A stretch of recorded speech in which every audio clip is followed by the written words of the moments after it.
இந்த வீடியோவில் நீங்கள் கேட்ட 2 டவுட்ஸு அதுக்கப்புறம் இப்போ பண்ணிகிட்ருக்க ப்ராஜெக்ட் இதை எக்ஸ்பிளைன் பண்ண போகிறோம்.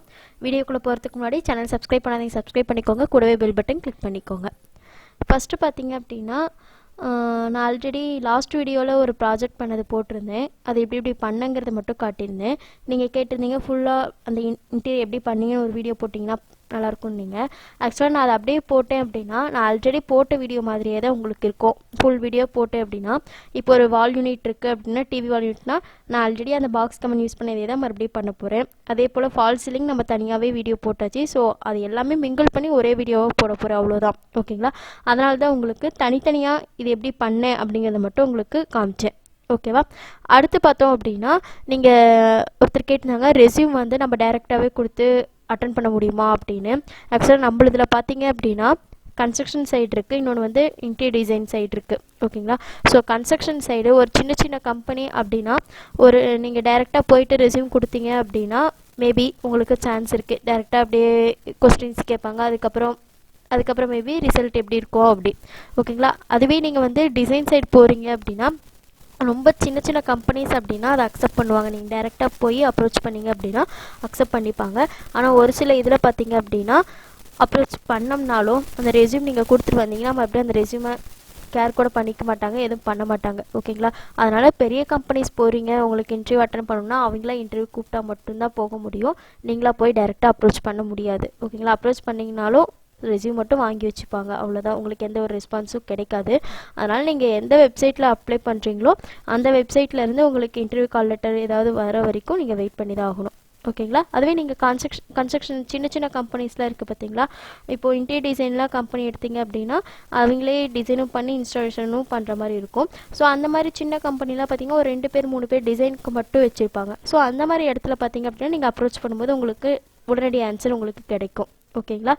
ஸோ இந்த வீடியோவில் அடுத்து பார்க்க போகிறது என்னன்னு பார்த்தீங்க அப்படின்னா நான் பண்ணிகிட்ருக்கக்கூடிய டைனிங் ரூமோட இன்டீரியர் தான். ஓகேங்களா? இதோ அதே போல் தான் எந்தெந்த ஸ்டெப்பு யூஸ் பண்ணி நான் பண்ணேன் அப்படிங்கிறத மட்டும் சொல்கிறேன். நான் எந்த ஒரு ப்ராஜெக்ட் எக்ஸ்பிளைன் பண்ணனாலும் நீங்கள் அதை ட்ரை பண்ணி பார்த்துட்டு அதுக்கப்புறம் அதை எதாவது போட்டுருந்துச்சுன்னா மட்டும். ஓகேங்களா? ஸோ ஃபஸ்ட்டு பார்த்தோம் அப்படின்னா டைனிங் ரூமோட சைஸை வச்சு நம்ம வால் க்ரியேட் பண்ணிக்கிறோம். வால் க்ரியேட் பண்ண பிறகு பார்த்தீங்க அப்படின்னா இந்த நீங்கள் வந்து இது வந்து காக்கர் யூனிட்னு சொல்லுவாங்க. ஸோ இது க்ரியேட் பண்ணாலும் ஓகே, இல்லைன்னா டைனிங் டேபிள் க்ரியேட் பண்ணிக்கோங்க. ஓகேங்களா? ஸோ டைனிங் டேபிளும் பார்த்தீங்க அப்படின்னா 3D உங்களுக்கு நிறையவே இருக்கும், ஃப்ரீ டவுன்லோடே உங்களுக்கு நிறையா இருக்கும். இல்லை பர்டிகுலராக உங்களுக்கு ஏதாவது டிசைன் கேட்டிருக்காங்க அப்படின்னா நீங்கள் அந்த மாதிரி க்ரியேட் பண்ணிக்கலாம். ஓகேங்களா?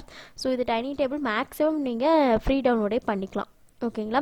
நெக்ஸ்ட்டு பார்த்தோம் அப்படின்னா கார்கர் யூனிட். இது நீங்களே தான் க்ரியேட் பண்ணி ஆகணும்.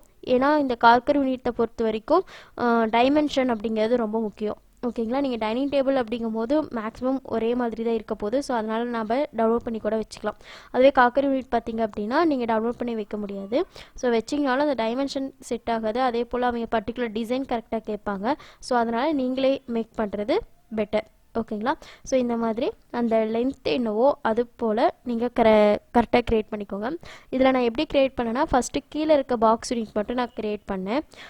பாக்ஸ் கீழே இருக்கிறது மட்டும் 2 அடுக்கு க்ரியேட் பண்ணிவிட்டு அதுக்கப்புறம் தனித்தனியாக கனெக்ட் யூஸ் பண்ணிவிட்டு பாலிகன் யூஸ் பண்ணி எக்ஸ்ட்ரூட் பண்ணேன். ஓகேங்களா? அடுத்து இதில் மேலே பார்த்தீங்க அப்படின்னா தனித்தனியாக க்ரியேட் பண்ணிக்கிறது பெட்டர். ஓகேங்களா? இந்த தனி பாக்ஸு இது தனி பாக்ஸ் க்ரியேட் பண்ணிக்கிட்டீங்க அப்படின்னா உங்களுக்கு பெட்டராக இருக்கும். ஏன் அப்படின்னா இப்போ இந்த பாக்ஸ்லேயே நீங்கள் வந்து பாலிகன் யூஸ் பண்ணி எக்ஸ்ட்ரூட் பண்ணி பண்ணுறீங்க அப்படின்னா சப்போஸ் இந்த இடத்துல நீங்கள் கனெக்ட் பண்ணுற இடத்துல ஏதாவது மிஸ்டேக் பண்ணிட்டீங்க அப்படின்னா ஃபுல் இதுவுமே நீங்கள் டெலிட் பண்ணிட்டு தான் பண்ணி ஆகணும். ஓகேங்களா? ஏன்னா நீங்கள் பர்டிகுலராக அந்த கனெக்டோ அதாவது வெர்டெக்ஸே இல்லை அப்படின்னா எட்ஜு பாலிகன் எது செலக்ட் பண்ணி நீங்கள் டெலிட் பண்ணிங்கனாலும் உங்களுக்கு எதுவுமே பண்ண முடியாது அடுத்து. ஓகேங்களா? அதனால் மேக்ஸிமம் எந்த ஒரு காம்போனண்ட்டாக இருந்தாலும் சரி நீங்கள் தனித்தனியாக க்ரியேட் பண்ணிக்கிறது பெட்டர். ஓகேங்களா? ஸோ நெக்ஸ்ட்டு பார்த்தோம் அப்படின்னா இந்த விண்டோ. ஓகேங்களா? விண்டோ பார்த்தீங்க அப்படின்னா இந்த கர்டைனும் சரி இந்த விண்டோ நான் எதுவுமே க்ரியேட் பண்ண கிடையாது. என்ன பண்ணோம் அப்படின்னா இதில் பாக்ஸ் மட்டும் க்ரியேட் பண்ணிக்கோங்க. அதாவது விண்டோவோட சைஸ்க்கு தகுந்தா போல் பாக்ஸ் மட்டும் க்ரியேட் பண்ணிவிடுங்க. பாக்ஸ் க்ரியேட் பண்ணிவிட்டு அடுத்து என்ன பண்ணணும் அப்படின்னா இந்த பிட் மேப் யூஸ் பண்ணி பண்ணுறோம் இல்லையா? ஸோ பிட் மேப் யூஸ் பண்ணிவிட்டு பிட் மேப் யூஸ் பண்ணிவிட்டு UVW மேப் இருக்குது பார்த்தீங்களா, அது யூஸ் பண்ணிக்கலாம். ஓகேங்களா. பிட்மேப் யூஸ் பண்ணி மெட்டீரியல் அப்ளை பண்ணிடுங்க. இந்த விண்டோவோட அப்படியே ஸ்க்ரீனோட நம்ம இமேஜ் மட்டும் டவுன்லோட் பண்ணிவிட்டு இந்த மாதிரி ஃபிக்ஸ் பண்ணிடலாம். ஓகேங்களா. இது ரொம்ப ஈஸியான ப்ராசஸ். இது ட்ரை பண்ணி பாருங்கள். அடுத்து பார்த்தோம் அப்படின்னா இந்த ஃப்ரேம் பார்த்தோம் அப்படின்னா இமேஜ் மட்டும் டவுன்லோட் பண்ணிக்கிட்டு அதுக்கப்புறம் நார்மல் பாக்ஸ் யூஸ் பண்ணிவிட்டு bitmap and then UVW map. ஓகேங்களா. அடுத்து சீலிங் டிசைன் பார்த்தீங்க அப்படின்னா நார்மல் சீலிங் டிசைன் தான். ரூம் சைஸ்க்கு தகுந்தா போல் பாக்ஸ் ட்ரா பண்ணிவிட்டு அதுக்கப்புறம் இந்த லைட் ஃபிக்ஸ் பண்ணுவோம் இல்லையா, பூலியன் ஆப்ரேஷன் பண்ணி ஃபிக்ஸ் பண்ணுவோம்ல, ஸோ அந்த லைட் போட்டுட்டு அதுக்கப்புறம் இந்த லைட் பார்த்தீங்க அப்படின்னா ஹேங்கிங் லைட்டு. ஓகேங்களா. ஸோ ஹேங்கிங் லைட் டவுன்லோட் பண்ணிக்கோங்க. டவுன்லோட் பண்ணிவிட்டு டைனிங் ரூம் அப்படிங்கும்போது இந்த மாதிரி லைட்ஸ் ஃபிக்ஸ் பண்ணிங்க, ஹேங்கிங் லைட்ஸ் ஃபிக்ஸ் பண்ணிங்கன்னா நல்லாயிருக்கும். ஓகேங்களா. ஸோ இது டவுன்லோட் பண்ணி வச்சுக்கோங்க. அடுத்து பார்த்தீங்க அப்படின்னா இங்கே சென்டரில் இந்த ஹேங்கிங் லைட் ஃபிக்ஸ் பண்ணும்போது இந்த மாதிரி உட்டன் ஒரு ஃபினிஷிங்கில் இந்த மாதிரி சென்டரில் ஒரு பாக்ஸ் போட்டுட்டு அதுக்கப்புறம் ஹேங்கிங் லைட் ஃபிக்ஸ் பண்ணிங்கன்னா கொஞ்சம் டிஃப்ரென்ஷியேட் பண்ணி காட்ட உங்களுக்கு ஈஸியாக இருக்கும். சீலிங் டிசைனும் கொஞ்சம் டிஃப்ரெண்ட் ஆகும். ஓகேங்களா. ஸோ இதில் பண்ணியிருக்கிறது இவ்வளோ தான். ஸோ இதில் மேக்ஸிமம் நீங்கள் பார்த்தீங்க அப்படின்னா இந்த ஃபுல்லாக நீங்கள் க்ரியேட் பண்ண போகிறது இந்த காக்கர் யூனிட் மட்டும்தான். ஓகேங்களா. அடுத்து பார்த்தோம் அப்படின்னா இந்த மேலே இருக்க டேபிளில் இருக்கக்கூடிய திங்ஸ் எல்லாமே நீங்கள் டவுன்லோட் பண்ணிக்கலாம். ஓகேங்களா. ஸோ ரூமை பொறுத்த வரைக்கும் இன்டீரியர் பொறுத்த வரைக்கும் க்ரியேட்டிவிட்டி தான் ரொம்ப முக்கியம். ஸோ உங்களுக்கு என்ன தோணுதோ அதை நீங்கள் ஈஸியாக எதுனாலும் நீங்கள் ஃப்ரீ டவுன்லோடே பண்ணிக்கலாம். பட் எது எங்கெங்கே வரணும் கரெக்டாக ஃபிக்ஸ் பண்ணுறது தான் முக்கியம். ஓகேங்களா. ஸோ இது இவ்வளோ தான். இந்த வீடியோவில் ஏதாவது டவுட் இருந்துச்சுன்னா கமெண்ட் செக்ஷனில் கமெண்ட் பண்ணுங்கள், வீடியோ ஷேர் பண்ணுங்கள், லைக் பண்ணுங்கள், சேனல் சப்ஸ்கிரைப் பண்ணுங்கள். தேங்க்யூ.